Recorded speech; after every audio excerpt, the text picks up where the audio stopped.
Welcome to the Classroom Narratives Healing and Education podcast, the space where education meets resilience.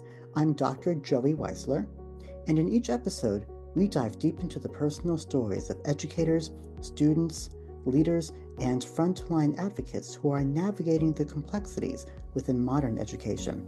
Whether you're just starting your teaching journey or are a seasoned professional looking for inspiration, we'll explore how to foster meaningful change, prevent burnout, and build trauma-informed communities within our schools. Now, let's take a seat at the front of the classroom as we get started. All right, welcome back to the podcast, everyone, and thanks for tuning in today for a very special guest. I'm so privileged today to have Dr. Adam Wolfsdorf join me for a powerful conversation on trauma-informed classrooms. Dr. Wolfsdorf is the lead author of the text Navigating Trauma in the English Classroom, which was published in 2022 by the National Council of Teachers of English, otherwise known as the NCTE. And you can find that text in our show notes as well. Dr. Wolfsdorf is also one of the founding educators of 25 years at Bayridge Prep in Brooklyn, which is a school reputed for its students-first approach to education. Adam is also an adjunct professor at NYU Steinhardt School of Education and a visiting assistant professor in Wesleyan's Graduate Liberal Studies program. And Adam has also worked professionally within the humanities through national tours for Broadway and in musicals such as Rent, where he's worked alongside Neil Patrick Harris on stage. And Adam has also been a part of the rock band The Energy, and his variegated work and love for the humanities has been inspiring to audiences, fellow colleagues in the field like myself, as well as his own students through the work that they seek to produce. So a big thanks again for joining us, and Adam, welcome to the show. Thank you. Happy to be here. So Adam, the first thing I wanted to ask is, in terms of your work in the humanities, tell us a little bit more about what you do and how your journey has taken you to where you are now. Yeah, so I mean, you mentioned my performance in theater and music background, which I grew up kind of a big time zealot of music, of performance. I did a ton of music theater. And so I've always been really interested in drama. And then my first couple of years out of college, I did the national tour of Rent, as you mentioned, with Neil Patrick Harris. And I did a national tour of Greece, and I did a bunch of other regional theater productions for about 2.5 years after graduating. And then I kind of realized that as much as I love drama and I love performance, I didn't want to do that as my main thing for the rest of my life. And I started to think about what it might be that I would want to do. And I had gone to a sleepaway camp as a kid for about 7 years as a camper. And then I had been a counselor for 3 years. And I loved working with adolescents, being part of their development, being a mentoring figure, an impact figure. I studied literature at Harvard. And it just kind of felt like it would make sense for me to try my hand at education. And at about that time, it was in 2000, I believe, there was a brand new school that was beginning in Brooklyn, New York. It's called Bayridge Prep. And it was begun by a group of psychologists who believed in the intersectional living space between positive psychology and education. And I loved kind of what they were talking about and the vision that they had for a school. And so I've been with Bayridge Prep since 2000, and it's a school I've helped to build and design and grow. And I'm the chair of the humanities department there. It's incredible, yeah. And wow, I didn't realize this when I did my research that psychologists formed the blueprint to Bayridge. Yeah. So, I mean, obviously, one of the things that we're going to talk about is my interest in trauma.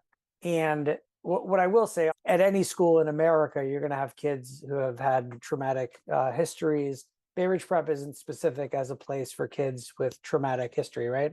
At any school, you're going to see this. But the founders of Bayridge Prep, the two people in particular, Dr. Michael T. Deely and Dr. Charles Fasano, both of whom are my mentors and friends, had an idea of using what we know about psychology to impact learning on levels that stretched far beyond kind of like intellectual learning or just like content driven learning, right? So curriculum, I think, tends to be seen as the stuff that students learn that's kind of in classical models imparted by the teacher or professor in like kind of this banking system. And even 25 years ago, when I started, Dr. Fasano and Dr. Deely were talking a lot about emotional intelligence. And I had gone to Harvard and studied a lot of stuff that would fall into the intellectual realm. And one of the things that I actually always found missing was an emphasis on emotional learning, because it seemed to me that the complete person was actually a lot more of an emotional organism than an intellectual organism. And that if you really wanted to impact people, you would impact them where they live experientially, phenomenologically, right? And so I'll say this, as somebody who went to a great public high school in Brookline High School, I went to a pretty good college in Harvard University. I went to a great PhD program at Columbia University, and I teach at NYU and at Wesleyan. And I will say that Bayridge Prep is the most special learning culture I've ever been involved with. It just has an incredible design and an incredible emphasis on emotional learning in a way that really has a beautiful impact on the community. I love hearing that so much because I feel like, as you mentioned, these are the types of schools that we need since there needs to be a focus on teaching the whole child, not just the brain of the child. And I think until more schools go that way, education is going to continue remaining as a stagnant institution. But once more schools focus on that kind of philosophy that you're holding as well, we can really help the system survive once again. That's right. And I think a lot about Ken Robinson's work. He has a great book called The Element, which I've read and I teach from. He also has a great TED talk where he talks about the way that schools are killing creativity. And he talks a lot about the idea that most kind of classical educational models are targeting the idea that we're teaching the brain, but there's this whole other thing. Students have a body, students have emotions, students have a history, students have a psychology. So thinking more deeply and comprehensively and expansively about what it means to educate somebody. Yeah, absolutely. And in terms of the way that you have approached teaching according to your own text, is that you say that one of the key takeaways is with what we call to be relational teaching. Right. And relational teaching is the ability to form relationships with students and teachers amongst each other. And what relational teaching does is that it switches the mindset and the paradigm of what's wrong with you to how can I help you, especially when approaching students who may be in distress, as a way to still build and enhance the partnership that can survive and thrive with learning between the teacher and the student. How can educators really try to form those authentic relationships with students in their classroom, especially in spaces where trauma may be present but unspoken? It's a great question. I mean, I think a lot about the kind of fallacy of building a syllabus prior to meeting your students, which I think is what we're kind of compelled to do, right? Because we're supposed to come to day one ready to go with kind of like this map of what the year is going to look like. And I do it because I do think there's value to it, but I also resist it. And I also like whatever syllabus I have, and this is whether I'm teaching at the high school level, the college level, or the graduate level, I always am ostensible with my students and say that whatever it is that I've designed or I imagine for the work that we're going to do is subject to change. And the reason why is that we haven't met each other yet, right? So I always have this pretty meaningful idea that the curriculum is really the student and getting to know them, get a feel for them. I would say that when you're in front of a room dealing with an audience of people, whether it's 15 people, 30 people, whatever it is, 100 people, it's a little harder as the numbers get bigger, but I really try to get a sense of who the people are in the room, what they're interested in. I'm sensitive to what I might perceive as their moods, which can change day to day, student to student, can even at the adolescent level, can change hour to hour and even minute to minute, right? But I try to establish a really deep respect for what we're doing together as a community. I try to show regard. I try to notice subtle things. So like you're obviously going to notice your students who are raising their hands and like super engaged and like ready to go. But I also notice very small things like if I ask a question to the group and like a kid who typically is not involved might like kind of perk their head up a little bit or like gesture towards picking their hand up. And I might at that instance stop and actually call on that person, even if they haven't fully raised their hand, because I can kind of gauge like this might be a moment this person really wants to participate. I feel like when students intuit that you have a deep level of regard for them, and the other part of this that I think is really important is listening actively. I think the danger of educators is that they're talking heads who have mouths and like to use them to show how much they know. I think a really great educator oftentimes is expert in creating a space where the students can run the show. That might take a little bit of time depending upon the group that you're working with, but invariably, I love it when students are just really engaged and really involved and leading the interpretive process, especially when we're looking at a literary text. We're discussing a topic that is really rich and vibrant. Yeah, and it sounds like the most important thing that educators can maintain is their with itness within the classroom. And part of that with itness is just knowing what's going on around you, how students are reacting, and having that nonverbal communication really, really down solid. And Yep. as a result, that can, as you hint at him, lead the instructor to be a subject area expert, but Yep. still allow the students to act as the content masters, if you will, as the Mhm. instructor plays the role of a facilitator that That's lets right. others learn from outside just that one person. Because I'm sure you say the same to your students too. On day one, when I walk in, I say there are 27 minds in this room, not Mhm. one, but Right. 27. That's And right. if one of you doesn't participate, we're going to crumble. So, however you choose to participate, whether it's through written response, verbal Yeah. response, whatever that means for you and what you're comfortable to do, Yeah. voice matters in this classroom. For sure. I like what you just said about the idea that some students are not going to open their mouths and say anything almost ever. Like they're shy for whatever reason, or they don't like public speaking, or whatever it is. But that doesn't necessarily mean at all that that student isn't deeply engaged, really kind of communicating and communing with the work. And so we'll see that come out in a bunch of different ways, one of which, as you said, is their writing. Absolutely. And I've learned that some of my best classes work best on flexibility and choice, where if I tell Mhm. them, you don't really have to vocalize in this unit, but if you write it out, I will pull the top responses and I'll read it anonymously and say, this is what a classmate said. Let's talk about these thoughts.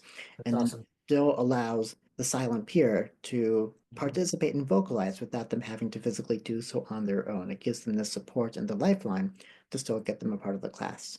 Yep. And with some of the materials that you and I both talk about, Adam, in our classroom, we have a really solid trauma-based curriculum. And you've mentioned this paradox where in the real world, trauma hits us head on.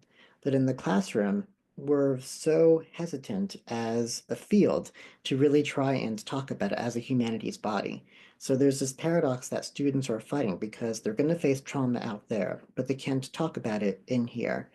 What are some ways to bridge that gap and safely invite trauma as part of a classroom environment? I guess what I want to start out by saying is that if we look at humanities as if we talk about social studies or history, and then if we talk about English as kind of two spaces within the humanities, in history or social studies, I think it's a little bit easier because I think the content is pretty clearly traumatic, right? So if you're talking about World War One, if you're talking about World War Two, if you're talking about COVID, if you're talking about 9/11, if you're talking about America's history with racial injustice or civil rights, it's pretty clear what's on the table. And to not talk about it as traumatic is almost missing the whole point of what it is, right? And how we can learn from it. I think English is a little bit more nuanced in the sense that I think the reason why you can read a book like A Great Gatsby and not even realize on some level how much heavy traumatic content exists in the book is that it's so beautifully written. And so I think the same applies to certain songs. You might listen to a really beautiful lyrical piece of music, and then if you stop and like you start to consider the lyrics, what you notice is that that thing is packed with horrible stuff. I've asked students at the college level and at the graduate level, can you name one piece of literature that you studied or would teach that doesn't have really traumatic content in it? And they can't really name one. And that it's not just true for adult texts, it's true for Harry Potter, for Charlotte's Web, for The Lion, the Witch, and the Wardrobe. I mean, there's things that are happening in these books, right? It's a conundrum to think about how we enable children to approach that kind of context when their view of the world is still so innocent. I mean, I've mentioned Yeah. this throughout several podcasts, but one of my favorite texts is The Giver, written for an Yeah. elementary middle schooler. And Yeah. even there, you're euthanizing babies. I mean, there's going to Exactly. be trauma in every single story. That's right. And as you mentioned, it's also timeless because Shakespeare was writing about this centuries ago in all of Yeah. his tragedies, even up to Yeah. Romeo and Juliet. Or go back to ancient Greece, right? Yeah, Go to Homer, go to Sophocles, right? yeah. It's all over the place. Yeah. Yeah, so we can't hide from that. But as a field, we try to. And what can we do to combat that as a field of scholars. So when I was doing my dissertation work, I read a lot of Bessel van der Kolk's work. I read a lot of Judith Herman's work. I would really recommend for anybody who's interested in trauma, Judith Herman books, Trauma and Recovery, and then van der Kolk's book, The Body Keeps the Score. And in The Body Keeps the Score, van der Kolk says, we're on the verge of becoming a trauma conscious society. So like the history of trauma and like talking about trauma, it's like this weird conundrum where on some level it's like we can't talk about it, it's taboo, it's rare, it's unusual, you kind of bury it. But the reality is, and van der Kolk is very specific about this at the start of The Body Keeps the Score, is he references the CDC statistics about trauma, and his whole point is just to show how incredibly ubiquitous it is, right? So, and then Mark Epstein, who writes Going to Pieces Without Falling Apart, he's a Buddhist psychoanalyst at NYU. He says if you're not suffering from post-traumatic stress disorder, you're suffering from pre-post-traumatic stress disorder. So it's like we have this subliminal knowledge that if we live long enough, we're going to encounter traumatic stuff, right? It's just part of the human experience. And so we live on some level with that embedded anxiety because we know that it's just a matter of when. And I think the beautiful thing about literature is that when we read texts like The Kite Runner or Hamlet or Beloved, there's such beautiful, meaningful ways to look at and experience traumatic content. There's something about reading these books and talking about them with students that even though it's really heavy stuff, it's actually like life promoting in a way. So it gives kind of a space for these very rich and meaningful conversations. So The Body Keeps the Score by Bessel van der Kolk was actually written in 2015. And I 2015. think that it was only a decade ago where we had a scholar say trauma goes beyond being someone on the battlefield and facing combat. And Judith Herman, who echoes that says trauma goes beyond being just a victim of rape, right? Those two Yep. theories together say that these are phenomenons that people can subjectively classify and put into their own lives on a daily basis or on a moment's basis Yep. because of how their body reacts. They say it's the physical experience that also alerts what kind Yes. of how a person responds to trauma. And those together are a part of inevitable life experiences. And Adam, as you quote in your text, you say that though in life it is wise to actively avoid trauma, in the English classroom we deliberately seek it out, find the books, the poems, and the plays that give trauma the opportunity to speak. And I think we do that, like you say, in texts such as Catcher in the Rye, To Kill a Mockingbird, The Hate You Give, Shakespearean plays, and through all of these different texts, trauma Yep. just becomes a part of how we communicate because it's something that we can't avoid. So I guess my next question, which you've already mentioned, but I wanted to hear a little bit more, is to how can Yeah. we make these types of subjects less taboo? Because actually, I mentioned this. When I did a dissertation on trauma studies, I went to my advisor, who may be listening to this at some point, and he cautioned me, and he said, just be very careful because when you're on the job market and you say the word trauma in an interview, it's going to shake a lot of people up. What can we do to lower that stigma and change the narrative as to what this topic's all about? It's a great question. I think that when we avoid traumatic experiences in the real world because they hurt us, but I think we seek traumatic content in the classroom because it helps us. And I think that's a really important paradox. If we're learning about trauma, I think we're learning about it because somehow it makes us stronger. It makes us more aware. It makes us more conscientious. And I think it teaches us how to embrace the human experience more. And I think that it teaches us how to regard each other with more empathy. So I think that probably relates to this idea of in the classroom or like in an interview or something like that, do you avoid talking about your interest in trauma because somehow that's going to be perceived as being taboo? I would say that if you lean into it too much, yeah, I could understand that. I think on another level, as van der Kolk says, as you said, 10 years ago, we're on the verge of becoming a trauma conscious society. I mean, I think this stuff is more in the vernacular than it has been historically, right? So there's another way that I think you can talk about it if you're in the job market. I think you can talk about conflict because trauma is just like really pretty extreme conflict.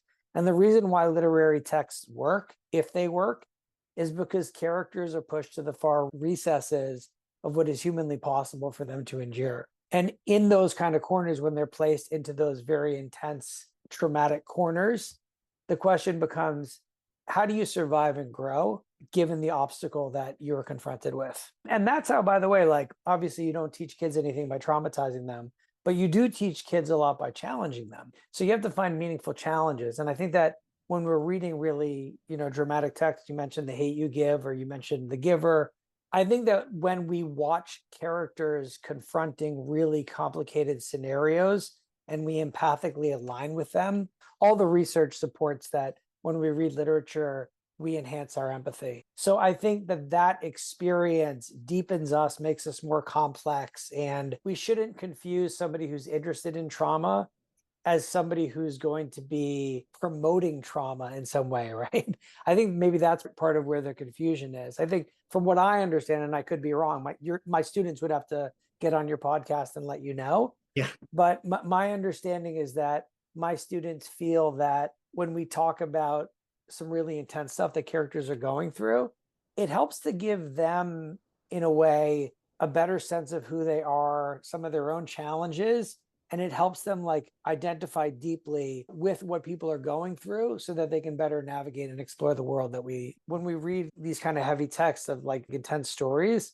I actually think it does a lot for the community because it's almost like the community wraps empathically around the narrative, and we kind of get a sense of belonging and interconnectedness through that experience, through narrative. Which, going back to the conversation about theater and plays and like drama, I mean, if you've ever been in a show with other people, like you can really unite with these people kind of for the rest of your life because you've gone on a type of journey together. Yeah, and there is a lot of literature that exists, or rather research that exists, that says how literature is that universal experience in unifying through empathy. Because when students are reading about different characters in the text, they're now comparing their own life decisions to what the characters in the books have done, which creates the sense of unity and validation as to the types of journeys that they want to take as well in their own lives. And in doing Yes. so, I think one thing that Adam, you and I will both agree on in our classrooms that are focused on this trauma-informed practicum is that what we're doing is providing students with this toolkit for survival and growth. And that toolkit is just the mindsets that they need, where even as van der Kolk would say, is just talking about it. Van der Kolk says that when you talk about experiences or talk about stories, Right. even when they're fiction, you're triggering a part of your brain that can rewire how you see your own traumas. And that can be a way to find one's healing. So I think the most important work that we do is forming that toolkit within our own classes. Absolutely. And I think that's such a great point. And I want to tie in one other thing is that the literature and the research seems to show that a lot of traumatic content is, we don't have words for it. So like if you look at PET scan and fMRI studies of people who are triggered by a traumatic memory, what we see is that Broca's region shuts down, and Broca's region is a language center. So the narrative that's written by, you pick the author, gives language to the experience. And I think to your point about rewiring, language is one of the ways that we can rewire the brain. So to give narrative voice to these kind of nonverbal traumatic memories. There was a New York Times article showing that a treatment for PTSD is writing a novel because it gives language and structure and space for traumatic experience that has probably never been processed adequately or spoken about or articulated adequately. I believe it. I was actually on a call this morning, recorded on the same day with Mario Canejo, who we'll also hear from in the month of March. Mm. And he was talking about the necessity to just be among others in your network and just talk about different situations as a way to heal. And I think that journaling is a way of self-talking. It's a way of looking inwards and talking to yourself or writing to yourself as a way to express those same emotions that maybe one would do with a peer or even up to being into a talk therapy session. Which leads me to a point as English teachers that, Adam, you speak about in great depth in your text. I wanted to bring that up. Yeah. When it comes to the therapeutic classroom, you say Mhm. that the central argument of even the research that you do is that English teachers who understand trauma-informed pedagogy are far better off, both for their curricular content and for their students. There are English teachers who do not take the time to learn how trauma operates and can get triggered through reading and writing. And while English teachers are trauma informed, they are not playing the role of the therapist. So I wanted you to help define for us, if you would, the difference between an English classroom that can be therapeutic but is not therapy, and how the teacher can really help maintain their boundary between Yeah. being that educator and that pseudo-psychologist that they're not really qualified to actually do. Yeah. To me, it's a great question. And I think that invariably, I want to say two things. The first thing I want to say is that it's impossible to fully answer because it's a really hard Right. question. The next thing I want to say is that I think it has to do somehow with limits and boundaries and disclosure. If we're processing the kind of mindset of, let's say, Daisy or Myrtle or Tom or Gatsby or Nick, and we're trying to live in their minds and understand their motivations and the things that they've gone through. And of course, I'm talking about the Great Gatsby, right?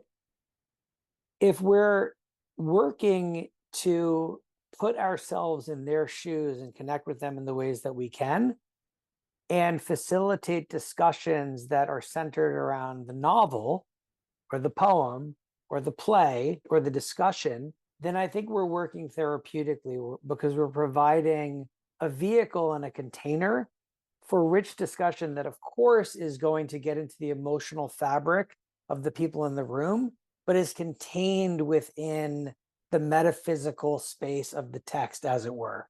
I think when it gets overly personalized, and when either the teacher or the student starts bringing up their own traumatic histories in a way that at times is getting witnessed and experienced by everybody in the space, that's where there's kind of bleed, right? So like, let's say if we're reading Streetcar Named Desire and there's sexual assault in the Streetcar Named Desire, right?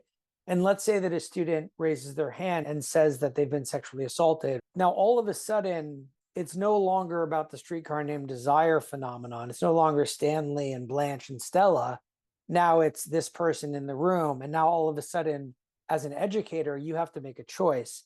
It's an instantaneous choice that you have to make because now that content is in the room and you have to validate it and you have to express empathy, but you also have to know on some level how to create a limit around it so that that student doesn't get the sense that now for the next X number of minutes, it's going to be about them and their experience, in part because it's actually not healthy for them. It's not healthy for that student to now share this information with 25 other people who can take it in any direction that they want to. And it may not be necessarily healthy for them to share it with you, but now they've already shared it.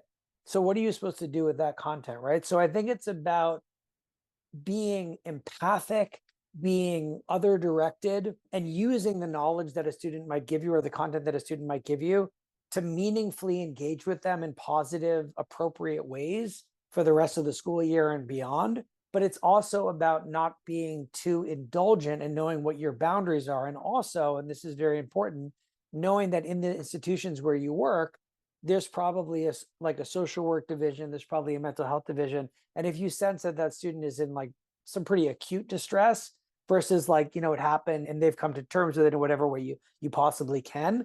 But if you feel like that student really might need a space to talk and process this, it's about knowing how to redirect the student in a meaningful way that keeps them safe and everybody else safe as well. So how do you be empathic, engaged, and responsive, but also know your limitations, right? Like this isn't the right space for therapy. It's not going to do anybody any good. I wish I knew you 5.5 years ago, Adam. You're reminding me of after the Parkland shooting when I saw Yeah, man, myself that's in unreal. Yeah, in a middle school, the feeder middle school, as this comrade who was able to bleed pain alongside the students and using yeah, stories like of mice and men yeah, to make that be yeah, done. And yeah, what it did for me as an educator is that it all it did was put me in a lose-lose situation because I knew that I could not live up to this yeah, narrative I built for my students and that I could pull the pain from them. yeah. And I was going to upset my administration if I tried to do so. But see, that I think is such a key point that you just said there. Like, it's a lose-lose situation because you can't overpromise. You're not going to heal anybody. Like I'm sorry, you could be healing, you can provide a healing space and you can be a healing figure, but you can't overpromise. Like when somebody goes to therapy, they're relying on the therapist in some ways to be the portal for their healing. And oftentimes in a therapeutic context, it can be pretty comprehensive healing. But in a classroom, you can be a therapeutic force, but you should not convey to the student that you're going to heal them.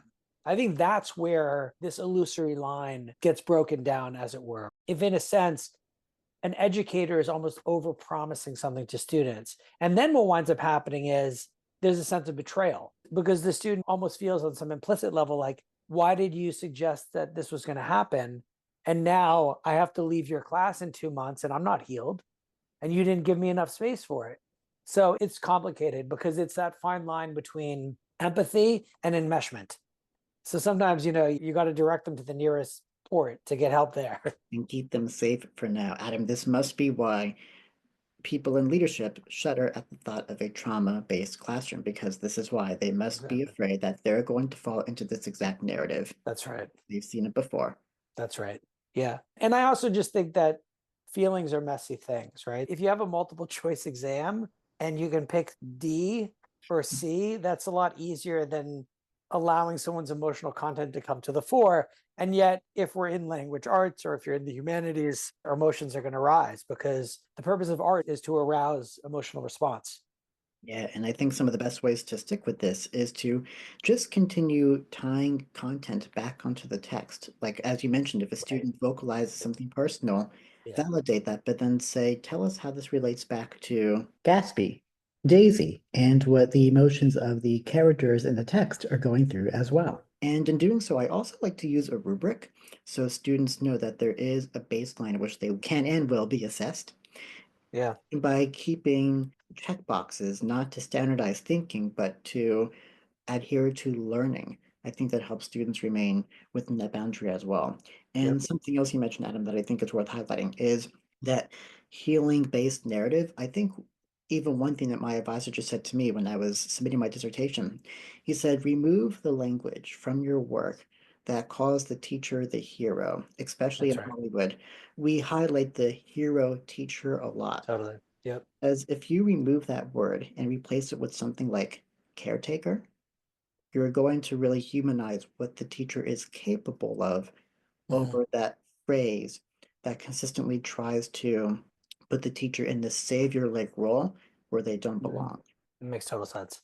What could be one mega takeaway that you'd want our listeners to stay with from our conversation here? And Yeah. also, where can our listeners go to learn more about and support the work that you do? Thank you.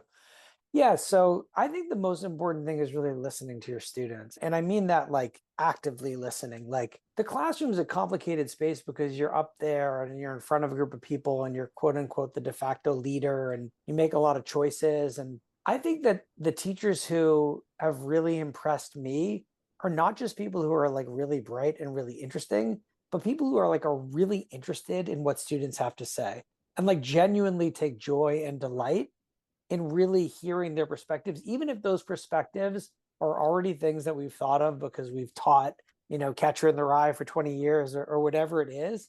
But there's something delightful about having a student come to those ideas for the first time. So I think being a really active listener and really promoting community, I mean, in a world like we're living where there's so much political division and there's so much economic disparity, like creating community spaces where students come to the classroom excited to be together and to learn together and to have that be like a highlight for them is really rich and meaningful. And then in terms of my work, well, I guess I would say if you're interested in my book Navigating Trauma in the English Classroom with Kristen Park Wedlock and Cassandra Lowe is available through NCTE, which published the book, also on Amazon and Target and all sorts of stores. And then I also have what looks to be, hopefully crossing fingers, a second book coming out with Lauren Perosoff. It's a book that looks at subversive situations that have happened in the classroom space. So maybe when that's published, you can come back on and we could talk about that if you'd I have me was again. just going to say, Yeah, yeah, there you go. I Well, can't wait. You're already on it, the queue for that. that one looks at basically situations where really unexpected things happen in the classroom that completely pull the rug out from underneath you and have you scratching your head. It's interesting because in a lot of graduate programs on education, some of which I teach in, training teachers are taught about curriculum and rubrics and classroom management and theory, but they're often not taught what really happens in the classroom, which is a great book that I think speaks to this. I'm not sure if you're familiar with it. is Rodemaker's book, It Won't Be Easy, where he calls it like a love affair to his experience as an English teacher. But like looking at like the nitty gritty and like the granular day-to-day realities of being a teacher. I'm thinking of Eileen Moore, who talks Oh yeah. about that trajectory of the 5 phases of a teacher, who says that they start with anticipation, then they break into survival, and then disillusionment. And I'm hoping that different anthologies like the one you're working toward, Adam, can help Yeah. shift that narrative and let us understand it at the graduate teaching level, because Yeah. as students, we don't get it. And No, we won't see that until we are the instructor of record all on our own. that's it. That's true. Yeah. So when I got in touch with Adam, I was over the moon because I said, this is a scholar who advocates for everything that we do as trauma-informed educators. So Adam, a big thanks for joining us for this very powerful and insightful conversation. And for those of you who are listening and want to learn more about our trauma-informed practices, check out our show notes to learn more. And until then, just keep using your classroom as a way to spread the stories that truly matter. Thank you for joining us on the Classroom Narratives Healing and Education podcast. If today's episode inspired you or made you think differently, I'd love to hear from you. Drop a comment or review wherever you listen to podcasts and stay connected with us on the @Classroom Narratives podcast over Instagram and Facebook. Remember, together we can transform our scars into stars in education, one conversation at a time.